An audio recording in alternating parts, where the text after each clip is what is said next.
안녕하세요. 현대종교TV의 탁지원 소장 4월 2단 뉴스의 시간입니다.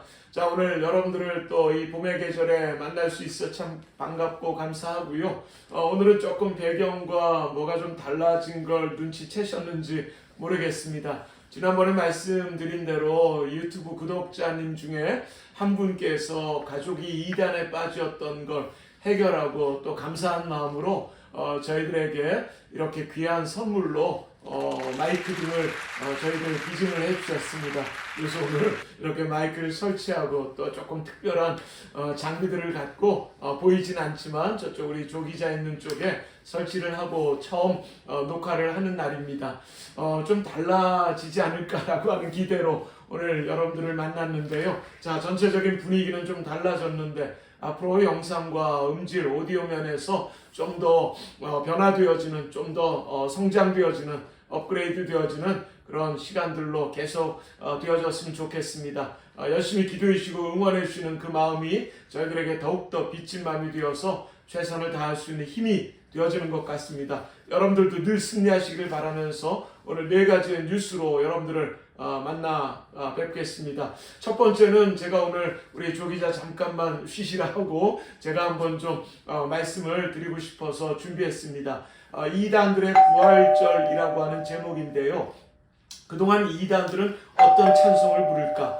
이단들은 성탄절을 어떻게 지킬까? 뭐 이런 것들을 저희 현대종교가 궁금한 내용을 쭉 기사화하지 않았습니까? 근데 이번엔 부활절을 앞에 놓고 저희가 이단들은 부활절을 어떻게 지킬까 해서 한번 정리를 좀 해봤지요. 그래서 한번 여러분들에게 소개를 드려보도록 하겠습니다. 부활절은 기독교를 대표하는 중요한 절기 중에 하나이지요. 예수님의 부활에 대해 이단들은 어떤 교리를 갖고 있을까? 우선 JMS 정명석 이단은요, 부활절을 특별한 날로 지키긴 하지만 따로 행사를 갖지는 않습니다. 정통교회와는 다르게 부활을 믿긴 하지만 예수님의 육신 부활을 부정한다는 게 다른 특징이고요. 죽은 사람들이 영이 다른 사람에게 재림해 부활한다고 믿고 있습니다. 그리고 여호와의 증인은 예수님의 부활을 신앙의 핵심적인 부분으로 여기며 부활을 믿지요. 그러나 이들이 믿는 예수님의 부활은 영의 부활입니다. 또한 부활절을 지키는 것은 성경에 근거하지 않는다며 부활절 관습이 고대 다산 의식에서 유래했기에 하나님께서 부활절을 승인하지 않는다고 믿는다라고 밝히고 있습니다. 하나님의 교회에 대해서도 궁금하실 텐데요. 하나님의 교회는 7개의 절기를 철저하게 지키는데 그중 하나의 절기로 부활절을 지키긴 합니다. 초실절이라고도 부르는데 유대력의 기초에 새벽 5시, 오전 9시, 오후 3시에 모인다고 하지요. 한편 몰몬교, 기쁜 소식 선교회, 생명의 말씀 선교회 등 정통교회와 비슷하게 예수님의 부활을 기념하는 단체들도 존재합니다. 기독교는 부활의 신앙이지요. 그렇게 지난 2000년 동안 교회는 십자가에 못 박혀 죽으시고 장사된 지 사흘 만에 죽은 자 가운데서 다시 살아나셨으며 몸의 부활과 영생을 믿습니다라고 고백해 오고 있다는 것으로 이단과 형식적으로는 좀 비슷한 부분이 있지만 본질과 근본에 있어서 역시나 우리 정통교회와 이단은 많이 다른 것 같네요. 오늘 이것만 갖고는 여러분들에게 성이 차지 않고 도움이 되지 않을 것 같아서 오늘 밑에 우리 편집 담당해 주시는 박 PD님께서 다른 이단 단체 부활과 관련된 내용을 몇 가지 좀 더 담아 주실 것이고요. 또 저희 홈페이지를 통해서 이번 4월호의 기사를 보실 수가 있을 터이니까 오늘이 2단 뉴스 시간만 아니라면 2단과 부활절로 해서 좀 정확하게 설명을 드리면 좋겠지만 3가지의 뉴스를 더 소개해야 되기 때문에 여기까지만 말씀드리는 것으로 2단들의 부활절도 한번 알아두시는 그런 귀한 부활절이 되어졌으면 좋겠고 밑에 나오는 이 자막과 또 현대종교 홈페이지의 전체 내용을 보시면서 우리의 부활절 다시 한번 생각할 수 있는 시간과 2단들의 부활절은 또 어떻게 우리와 다른가 함께 보실 수 있는 그런 시간들이 되어졌으면 좋겠습니다. 감사합니다. 두 번째부터는 우리 조 기자께서 설명 주시죠. 이단에 빠지는 심리에 대한 정보를 전해드리려고 합니다. 이단으로 인한 피해가 끊이지 않고 있습니다. 이단들은 사람들이 어떤 심리를 파고들어 포교할지 살펴봤는데요. 모든 사람에게는 자신이 하는 것을 인정받거나 칭찬받고 싶은 자기긍정 욕구가 있습니다. 이러한 심리를 이용해 이단들은 포교 대상자에게 옷을 정말 잘 입으시네요, 사진을 잘 찍으시네요, 친구 맺고 싶습니다 라는 칭찬을 앞세워 접근을 합니다. 죄책감을 갖게 한 이후에 새 출발을 제안하는 리셋 증후군 포교법도 있습니다. 포교 대상자가 취업과 학업 등 다양한 이유로 신앙생활을 게을리한 부분을 자극한 후에 좋은 선교사 혹은 목사를 소개시켜준다고 제안을 합니다. 가스라이팅은 추수꾼 포교에 주로 활용이 됩니다. 이단 신도가 교회에 잠입해서 천천히 친분을 쌓고 신뢰를 형성한 이후에 교회 불평, 비판을 한 후 기존 교회가 성경을 잘못 가르치고 있다라면서 그들의 성경 해석을 소개를 합니다. 이 외에도 무관심했지만 대상의 반복 노출이 거듭될수록 호감도가 증가하는 에펠탑 효과, 소속감을 통한 유대감과 안정감을 노리며 접근하는 것이 있었습니다. 사람의 심리를 악용하는 이단의 포교법에 대응할 교회의 사랑과 관심이 필요합니다. 예, 설마 뭐 리셋 증후군, 에펠탑 효과, 가스라이팅까지 해서 많은 방법들로 접근해 오고 있다는 것을 아마 오늘 처음 들으신 분들, 또 저희가 카드 뉴스로까지 만들어서 여러분들에게 쉽게 요약해서 정리한 것들도 주변 분들과 함께 나누었으면 좋겠지만, 이렇게 여러 가지의 방법들을 사용하고 있다는 것에 좀 놀라신 분들도 있지 않을까 생각이 듭니다. 신천지 같은 경우는 전략집으로 몇백 페이지가 넘는 전략집이 있지요. 그래서 혈액형 전략법이라고 해서 A형에게 접근하는 방법, B형에게 접근하는 방법들 등 디테일하게 우리에게 접근하는 방법들이 참 많다 보니까 결국 누구라도 쉽게 넘어질 수 있고 또 쓰러질 수 있는 이단들의 피해에 대해서는 그동안 참 많은 말씀으로 여러분들에게 소개를 했던 것 같습니다.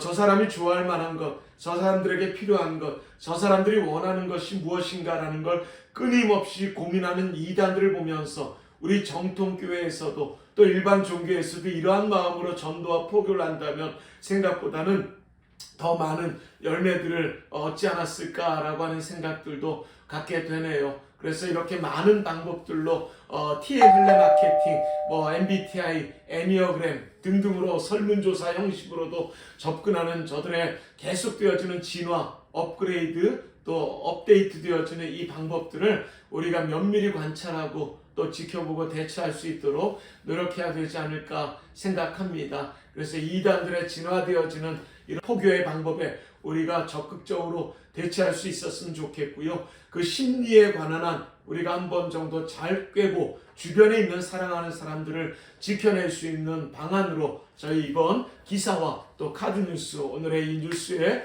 내용이 여러분들에게 조그마한 도움이라도 되면 참 좋겠습니다. 자, 세 번째 것 소개해 주시죠. 네, 숨긴 발톱 드러낸 FTNER 김영현 소식입니다. 네. 15만 구독자를 보유한 유튜브 채널 FTNER 김영현 전도사에 대한 논란과 문의가 끊이지 않고 있습니다. FTNER은 For the Never Ending Revival의 약자로서 끝나지 않는 부흥을 위해 예배를 세우는 채널이라고 소개를 합니다. 김 전도사는 서울시 서초구에 위치한 하나님 얼굴 구하는 교회 담임으로 활동하고 있습니다. 2005년 사랑하는 교회에서 출석을 하면서 교사 생활을 한 바 있고요. 2012년 성령신학교 사랑하는 교회 신학교에 입학을 했으나 네. 졸업하지 못한 것으로 알려져 있습니다. 2015년 12월부터는 지교회인 대구 사랑하는 교회 전도사로 활동하기도 했습니다. 네. 그는 사랑하는 교회 변승우에 대한 입장에 모순을 드러내기도 했습니다. 유튜브에서 변승우 목사님의 설교를 정직하게 10편만 들어보십시오. 그러면 절대로 이단이라고는 매도하지 못할 겁니다. 라고 말한 바 있습니다. 네. 한국 주요교단에서는 변승우를 이단 등으로 결의를 했으나 인정하지 못한다고 밝힌 것입니다. 그러나 김 전도사는 자신이 변 목사와 관계가 없다라고 주장을 합니다. 이에 김 전도사를 가까이서 지켜보았던 김요한 전도사 구성감리교회 담임이신데 김요한 전도사는 그의 주장이 인간적인 관계가 없다는 의미에 한정한 것이라고 반박을 했습니다. 김영현 전도사의 신학적 입장이 드러난 시점에 보수적인 신앙과 정치적 입장이 일치한다는 등의 이유로 이단 옹호자를 따르는 것은 문제가 아닐 수 없습니다. 예, 저희 현대종교가 가장 중요하게 여기고 있는 것 중에 하나가 이 코로나 시대가 되어지면서 팬데믹 때 이 온라인, 유튜브, SNS 등을 통한 이단들의 포교와 접근에 대해서 3년 동안 열심히 다루고 있지만 저희가 3년을 다루었는데도 불구하고 활동하는 이단 내지는 이단성 말 많은 단체들의 활동에 한 100분의 1 정도라도 미쳤나 싶을까 정도로 정말 많은 말 많은 단체 이단들의 유튜브의 활동들이 참 계속해 본색을 드러내고 있습니다. 그래서 유튜브까지도 우리가 늘 검증해야 된다라고 해서 누누이 말씀드렸고요. 이단들은 때와 장소를 가리지 않게 만날 수 있는 유튜브의 환경이 너무 좋기에 앞으로 코로나가 끝나도 계속해서 온라인 유튜브 포교를 진행하겠다고 말하는 이단들도 있고요. 특별히 말 많은 단체 유튜버들의 문제들도 보통 심각한 게 아닙니다. 이단이 아니기 때문에 그래도 한번 들어보자 라고 했다가 빠져지는 경우들이 많지요. 그 중에 하나가 바로 FT너의 김영현이라고 하는 사람인데 큰 믿음교회 사랑하는 교회 출신이기 때문에 이단이라고 말하는 문제에 대해서는 좀 더 면밀히 관찰해 봐야 되긴 하겠지만 여전히 사랑하는 교회 계속 옹호와 지지를 보내고 있는 그를 저는 이단이라고 이 시간 말씀드려도 부족함 없을 것 같고요. 전도사라고 이야기를 하긴 하지만 전도사라고 인정하고 싶지도 않습니다. 김영현 씨의 이 구독자의 숫자가 15만 명이라고 한다 하니 사실 좀 부럽기도 하네요. 저희는 1만 명 거의 가까스로 넘어섰기 때문이죠. 하지만 이런 이단성 있는 단체들의 이야기를 듣는 수많은 사람들보다 만 명의 귀한 여러분들이 저희들에겐 더 큰 힘이 된다는 것 당연한 사실일 겁니다. 근데 문제는 15만 구독자들 중에 우리 청년들, 우리 기성교회의 성도님들이 꽤 많이 차지하고 있다는 것이 참으로 답답하고 마음이 아픕니다. 그래서 늘 저희가 외치었던 한 번만 더 확인하고 한 번만 더 검증해달라고 하는 부탁에는 여러분들 유튜브의 검증도 포함되어 있다는 것을 여러분들이 기억해 주시면 좋겠고요. 정치적으로도 교리적으로도 심각한 무리를 안고 있는 이 김영현 씨에 대해서 저희가 많은 제보를 통하여서 이번에 처음으로 기사화하게 되었습니다. 기사 내용도 한번 꼼꼼히 보시면 좋겠고 이단 유튜버들도 문제이지만 말 많은 단체들의 유튜버도 문제이다라는 것을 지적하지 않을 수가 없고요. 오늘이 바로 제가 광진경찰서에서 경찰 조사를 받는 날이기도 합니다. 바로 이단 옹호자 황규학이라고 하는 사람을 우리 이단 사역자들이 고소를 한 사건이 있어서 저희가 이번에 조사를 받게 되고 또 소송을 진행하게 되는데 그런 이들까지 김영현 씨가 초청해서 이단 사역자들을 폄하하고 또 비하한 것들로 참 많은 일들을 지금 진행하고 있는 김영현 씨의 선한 그런 삶을 요즘에 참 보기가 어렵고 저의 모습이 이단들을 이롭게 하고 이단 옹호자들을 또 지지하는 것으로 이런 김영현 씨 같은 유튜버들은 하루빨리 이 교계에서 퇴출되어야 되지 않을까라는 것이 여러분들과 함께 힘을 모아서 진행되어야 될 것이라 생각합니다. 자, 그럼 마지막 네 번째 뉴스까지 살펴보겠습니다. 네, 정명석 출소 후에도 상습 중강간, 상습 준강제 추행 소식입니다. 여심도 중강간 혐의로 징역 10년을 선고받은 정명석이 2018년 출소 후에도 성폭행을 일으켰다는 폭로가 나왔습니다. 영국 국적인 피해 여성 메이플 씨는 기자회견장에 정 씨의 출소 이후 2021년 겨울까지 15차례 성폭행을 당했다. 11년 전 고등학생 때 JMS에 빠졌고 체계적인 교리에 세뇌되어 정명석을 메시아로 믿었다 라면서 이후 정명석의 신부로만 사는 스타로 선별되었고 JMS로부터 특별 관리를 받았다고 밝혔습니다. 출소한 정 씨로부터 지속적인 성폭행을 당했다고 전했습니다. 또 호주 국적의 또 다른 피해자 A씨 역시 JMS로부터 하나님의 신부라는 등의 세뇌를 당한 이후 강제추행을 당했다고 호소를 했습니다. 두 피해자 모두 보복의 두려움 때문에 감추려고 했으나 언제까지 피해자로만 살 수 없고 또 다른 피해자가 생기지 않길 바라는 마음에 용기를 냈다고 합니다. 한편 JMS 측은 기자회견 이후 입장문을 통해 기자회견에서 주장한 내용은 사실이 아니거나 왜곡, 과장된 것이라고 주장을 했습니다. 역시 이 재벌은 남 못 주는 것 같습니다. 이 JMS의 문제를 우리가 소개할 때마다 언제까지 강간, 성폭행, 성폭력 또 이런 폭행 관련되어진 문제를 이야기해야 될지 참 답답하고 민망하고 황망스럽게 그지없습니다. 전자발찌를 찬 상황에도 이런 일들이 계속 발생되어지는 것을 보면서 참으로 답답하고 안타깝지만 거기에 그치지 않고 이 문제들을 직시하고 풀어낼 수 있고 회복하고 치유되어질 수 있는 피해자들의 아픔에 함께 공감하고 또 이 문제를 풀어가는데 저희가 더 열심을 다해야겠다라고 하는 경각심과 더불어 다짐이 생기는 것 같습니다. 자, 우리 조민기 기자는 특별히 이 기자회견에 다녀오시기도 하셨는데요. 피해자들의 용기가 참 가상해요. 웬만하면 피해자들이 나서고 싶지 않고 자기 얼굴에 모자이크나 등등 음성 변조까지 하기를 원하는 것 같은데 이 피해자들은 그동안의 아픔을 많은 분들에게 말하고 더 이상 이런 피해가 없으면 좋겠다라고 해서 피해자께서 모든 것들을 드러내놓고 기자회견장에 서지 않았습니까? 그때 이 분위기를 한번 잠깐 우리 조 기자 소개해줘도 좋을 것 같네요. 예, 그 피해자가 직접 나올까라는 이런 부분에 대해서 이야기가 많이 나왔었는데 실제로 그 피해자분이 나와서 되게 많이 놀랐습니다. 그래서 이 기자회견이 진행된다는 것을 JMS 쪽에서 어느 정도 알고 있었고 그래서 그 피해자에 대해서 뭐 미행을 했다거나 협박을 한다든지 이런 좀 위험한 상황들이 좀 있었다고 합니다. 그런데도 용기를 내서 기자회견장에 나왔고 언제까지 피해자로만 살 수 없다라고 했지만 그 과정 중에 기자회견장에 오기까지 위경련까지 올 정도로 그러니까 계속 배를 움켜쥐고 있더만요. 네, 그런 상황임에도 불구하고 언제까지 피해자로만 있을 수 없다. 그리고 이 문제를 해결하겠다는 마음으로 나와주셨는데 참 많은 위로가 되고 한편으로는 좀 많은 도전을 받게 되고 우리가 더 열심히 해야 되겠다는 그런 마음을 던져주신 것 같아요. 예, 그래서 참 많은 좀 생각을 하게 됐던 모습이었습니다. 그래서 참 감사하기도 했고 그리고 다만 코로나 때문에 마스크를 썼을 뿐이지 그게 아니었으면은 얼굴을 다 공개하실 상황이었거든요. 예.